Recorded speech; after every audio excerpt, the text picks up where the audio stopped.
We've all met this type.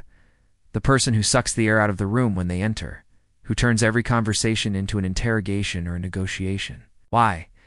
Yet they seem to slip between fingers.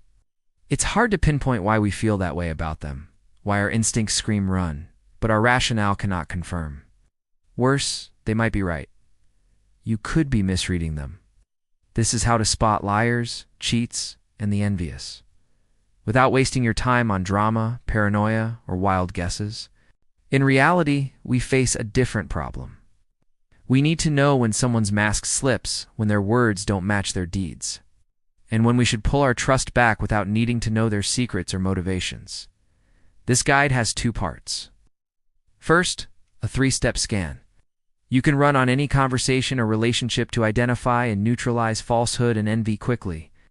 And second, the 10 reasons why this framework exposes those traits in the first place, based on practical Stoic reasoning. If you are used to other guides, this one is faster. You'll complete the scans in minutes and run it again monthly until you know where you stand. In return, you'll get insight into why your intuitions are firing and what to do about it without the guesswork. So let's start with the scan. We're all casual observers of human behavior. After all, we read expressions, infer intentions, and predict outcomes all day. But when evaluating people for envy or deceit, we tend to overthink it. There are 3 primary observations that betray what we want to know. Our challenge is gathering them fast without appearing rude, jealous, or petty. A quick 3-signal scan is possible if we take the temperature on 3 discrete axes. 1. Words versus actions. People who say one thing and do another are easy to spot over time. Their claims don't match their follow-through, and we know it. It's logical. What matters is which signals are relevant to us. Begin by picking one recent interaction that left a subtle discomfort. A congratulatory email that sounded thin. A smile that felt forced. A compliment that seemed insincere. Something where words alone did not add up. Write the claim they made in one sentence, then write the action that followed from that person within the next week. Compare words to actions, not excuses, justifications, or stories. Just facts anyone could verify from a calendar invite, inbox, or deliverable. If words and actions align, note it. Well, if they diverge, circle the gap and write how it affected outcomes, not your feelings. Now, recall their reaction to your last success, big or small. How did they behave when you won? What was their body language when you shared good news? Recall what you felt in their eyes, even if you can't prove it.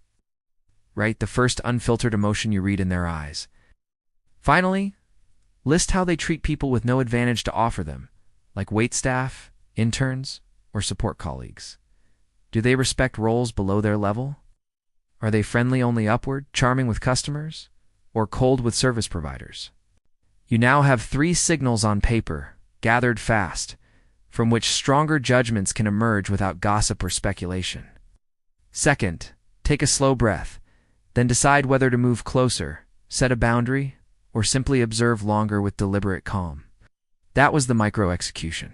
Next, understand why these cues expose envy and falsehood according to practical Stoic reasoning. Stoicism separates what is under your control from what is not. Other people's opinions sit outside, but your discernment does not. Virtue is action, not talk. Behavior over time is the most reliable signal of character available to a rational observer. Envy leaks through reactions to others' progress. Deceit leaks through inconsistent patterns, especially when incentives change or eyes look away. Calm observation protects you from knee-jerk retaliation, allows better boundaries, and keeps your judgment from becoming personal resentment. The goal is not to label people forever, but to decide wisely how much access, trust, and dependency you grant them. These 10 checks are compact, repeatable, compatible with any role from student to manager to founder across daily life.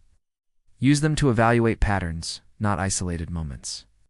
Letting evidence accumulate before you escalate, confront, or quietly step back.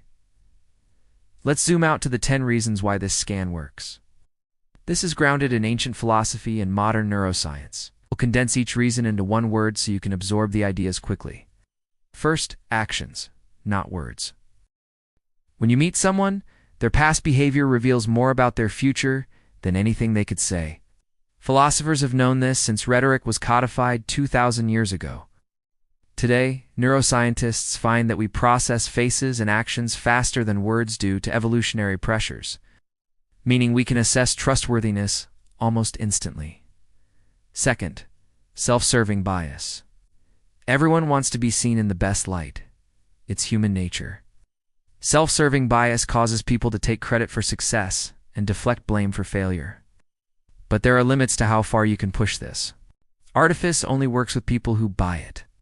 Leaders who always boast but never listen will eventually be found out. Third, emotional contagion. Emotions are a universal language. Reading micro-expressions can tell you a lot about a person's true feelings, even if their words are carefully scripted. Universally disgusted, fearful, angry, or joyful expressions can hint at deeper motivations and intentions. However, we cannot always decipher emotions accurately, so cross-reference with other observations to avoid jumping to conclusions. Fourth, consistent patterns. If someone behaves differently when nobody's watching, they aren't being honest about who they are. For example, if they are aggressive online but kind in person, it raises questions about their authenticity. Look for shifts when the audience incentives or pressure changes, especially between private and public. This is the behavioral equivalent of fingerprints. Unique patterns link thoughts, emotions, and actions. They're reliable and repeatable over time. Fifth, double standards. Every culture has its own norms and etiquette, but some things transcend. Contextually, how they treat people with no advantage to offer them reveals steadier character than charm aimed upward. Look for differences in how they treat peers, subordinates, or strangers compared to superiors or important figures. This is one of the quickest ways to size up integrity. Sixth, social calibration. Most people will try to please you if they sense you have power. Social calibration measures how much their behavior changes when you introduce a power differential. If their words and actions shift dramatically, this may indicate insecurity, manipulation, or insincerity. Watch for heightened formality, exaggerated enthusiasm, or abrupt deference. Seventh, provocation. Strong emotions trigger vulnerability and impair rational thinking. Provocation aims to make you emotional, so you deviate from your principles and goals. You lose your objectivity and make decisions based on immediate impulses rather than long-term strategy. It bypasses your normal skepticism and allows deceivers to exploit your generosity. Eighth, framing. When faced with challenges, people frame problems in a way that minimizes their responsibility or maximizes potential benefits for themselves. They may use loaded language, selective storytelling, or strategic ambiguity to influence how you perceive a situation. Frame challenges as obstacles to overcome, then ask questions to reveal their underlying motivation and intention. Ninth, momentum. When you're on a roll, others want to hop on your bandwagon. Momentum attracts attention and resources, so it's easy to mistake popularity or immediate results for genuine merit. To avoid this trap, track your own metrics and compare them to previous performance. Focus on long-term trends and intrinsic motivation rather than fleeting external validation. Finally, control. When you think you have little control over a situation, you're more likely to blame external factors and feel powerless. To test for this, ask how would my decision change if incentives and information were completely random? Would my choice still be the same? If not, you've identified an area for improvement or adjustment.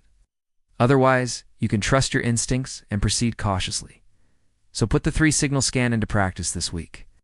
Notice the small signs, collect data fast without drama, then use the 10 frameworks to interpret what you see. We'll leave an exercise open in the comments. See you next week.